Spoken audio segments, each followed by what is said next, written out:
Good morning বৃত্তান্ত, আপনাদের সঙ্গে আমি অনিন্দিতা। চোখ রাখবো আজকের খবরের মর্নিং আপডেটে। আজকের আবহাওয়া কেমন যাবে জেনে নেব। আমাদের সঙ্গে টেলিফোনে রয়েছেন আমাদের প্রতিনিধি, জেনে নিন তার থেকে আজকের আবহাওয়ার রিপোর্ট।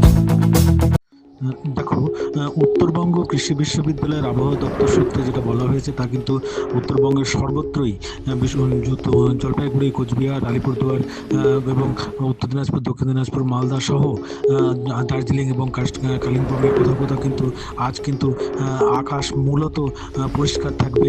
তবে দু একটি জায়গায় কিন্তু আকাশ খানিকটা মেঘলা থাকতে পারে, এমনটাই পূর্বাভাস রয়েছে আবহাওয়া দপ্তরের।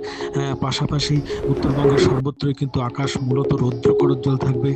দিনের বেলা তাপমাত্রা 22 থেকে 24 ডিগ্রি সেন্টিগ্রেড এবং রাতের দিকে তাপমাত্রা 18 থেকে 20 ডিগ্রি সেন্টিগ্রেডের মধ্যে থাকবে, এমনটাই পূর্বাভাস আবহাওয়া দপ্তরের। কি বলছে আজকের গ্রহ নক্ষত্র তিথি, রাশি অনুযায়ী কেমন যাবে আজকের দিনটি জেনে নিন। জয় মা ত্রিনয়নী। আজ অর্থাৎ 31শে মার্চ, 16ই চৈত্র, মঙ্গলবার, ত্রয়োদশী তিথি। চলুন জেনে নেই আজকের রাশিফল। মেষ রাশির জাতক জাতিকার ক্ষেত্রে প্রেম প্রণয়ে জড়িয়ে পড়তে পারেন। বৃষ রাশির জাতক জাতিকার ক্ষেত্রে অযথা ঝগড়া বিবাদ বাঁধতে পারে। মিথুন রাশির জাতক জাতিকার ক্ষেত্রে শত্রুতা হতে পারে। কর্কট রাশির জাতক জাতিকার ক্ষেত্রে অর্থ ব্যয় হবে অতিরিক্ত আজ। সিংহ রাশির জাতক জাতিকার ক্ষেত্রে ভ্রমণে বিপদের সম্মুখীন হতে পারেন। কন্যা রাশির জাতক জাতিকার ক্ষেত্রে সুখ শান্তি বৃদ্ধি পাবে। তুলা রাশির জাতক জাতিকার ক্ষেত্রে শুভ পরিবর্তন আসবে আজ। বৃশ্চিক রাশির জাতক জাতিকার ক্ষেত্রে নিজের দোষে অপমানিত হতে পারেন। ধনু রাশির জাতক জাতিকার ক্ষেত্রে আর্থিক উন্নতি হতে পারে আজ। মকর রাশির জাতক জাতিকার ক্ষেত্রে উৎসাহ বৃদ্ধি পেতে পারে। কুম্ভ রাশির জাতক জাতিকার ক্ষেত্রে অর্থ লাভ হবার সম্ভাবনা থাকছে। মীন রাশির জাতক জাতিকার ক্ষেত্রে অর্থ ক্ষতি হতে পারে আজ। নমস্কার। জেনে নেব গত 24 ঘন্টার খবরের দুরন্ত আপডেট। হেমতাবাদ ব্লকে নির্বাচন নির্বিঘ্নে সম্পন্ন করতে তৎপর হেমতাবাদ ব্লক প্রশাসন। সোমবার বিকেলে হেমতাবাদ ব্লকের বিডিও বিশ্বজিৎ দত্ত কেন্দ্রীয় বাহিনী নিয়ে হেমতাবাদ সদর এলাকায় টহল দিলেন। সাধারণ ভোটারদের সঙ্গে কথা বলে নির্বিঘ্নে ভোট সম্পন্ন হবে তা আশ্বস্ত করেন। সেই সঙ্গে ভোট গ্রহণ কেন্দ্রগুলিও ঘুরে দেখেন বিডিও বিশ্বজিৎ দত্ত। নির্বাচনের আর হাতে গোনা কয়েকটা দিন বাকি, জোর প্রস্তুতি চলছে সব মহলে। তবে এবারের নির্বাচনে নতুন করে উদ্বেগ বাড়িয়েছে এসআইআর প্রক্রিয়া। অভিযোগ এই কারণে রাজ্যের কয়েক লক্ষ ভোটারের নাম বাদ পড়েছে ভোটার তালিকা থেকে। একই চিত্র ধরা পড়েছে রায়গঞ্জ ব্লকের বাহিন গ্রাম পঞ্চায়েতের নারায়ণপুর গ্রামেও, যেখানে একাধিক বুথে শতাধিক ভোটারের নাম বাদ গেছে। ফলে সাধারণ মানুষের মধ্যে তৈরি হয়েছে অনিশ্চয়তা ও আতঙ্ক। রায়গঞ্জ বিধানসভা কেন্দ্রে মনোনয়নপত্র জমা দিলেন এসইউসিআই প্রার্থী মাধবী লতা পাল। সোমবার রিটার্নিং অফিসারের দপ্তরে দলীয় নেতৃত্ব ও কর্মীদের উপস্থিতিতে তিনি মনোনয়নপত্র দাখিল করেন। আশা কর্মীদের আন্দোলনের সঙ্গে যুক্ত এই নেত্রী জানান, মানুষের স্বার্থে তার লড়াই চলবে।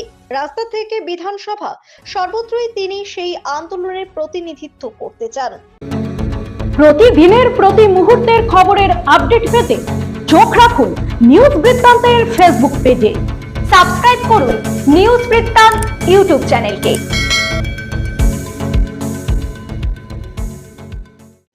2018 সালের পঞ্চায়েত নির্বাচনে ডিউটিরত অবস্থায় শিক্ষক রাজকুমার রায়ের মৃত্যুর ঘটনার বিচার ও ভোট কর্মীদের সুরক্ষার দাবিতে আবারও সরব হলো রাজকুমার রায় হত্যার বিচার চাই মঞ্চ।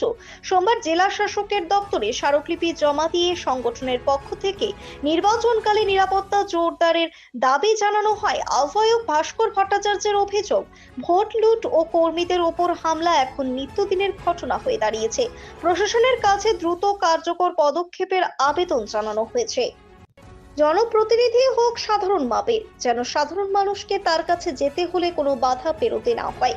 প্রচারে বেরিয়ে এমন বার্তাই দিলেন রায়গঞ্জ বিধানসভার বিজেপি প্রার্থী কৌশিক চৌধুরী। সোমবার কর্মী সমর্থকদের নিয়ে শহর এলাকায় প্রচার করেন বিজেপি প্রার্থী। জনসংযোগে সাধারণ মানুষের সাথে কথা বলা, তাদের অভাব অভিযোগ শোনা, একসাথে বসে চা খাওয়ার মধ্য দিয়ে নজর কাড়লেন এই নামডাকহীন বিজেপি প্রার্থী। সাংবাদিকদের মুখোমুখি হয়ে জানান, বিজেপি একমাত্র পারে রাজ্য থেকে তৃণমূলের অপশাসন ঘটাতে। আগামী দিনে সেই লক্ষ্যে মানুষ ভোটদান করবেন বলে তিনি আশাবাদী। ভোটের আগে কড়া নজরদারি রায়গঞ্জে। আসন্ন 26 নির্বাচনের প্রাক্কালে সোহারাই মোড় এলাকায় কেন্দ্রীয় বাহিনীর টহল জোরদার করা হয়েছে। দিনভর রুট মার্চ চালাচ্ছে বাহিনী। প্রশাসনের দাবি, শান্তিপূর্ণ ভোট নিশ্চিত করতে এবং আইন শৃঙ্খলা স্বাভাবিক রাখতে এই ব্যবস্থা নেওয়া হয়েছে। এতে এলাকায় নিরাপত্তা ও আস্থার পরিবেশ তৈরি হয়েছে বলে জানিয়েছেন স্থানীয়রা। গুড মর্নিং বৃত্তান্ত আজ এই পর্যন্তই। ঘরে বাইরে খবরে থাকুন, চোখ রাখুন নিউজ বৃত্তান্তে। নিউজ বৃত্তান্ত, হলুদ নয়, স্বচ্ছ।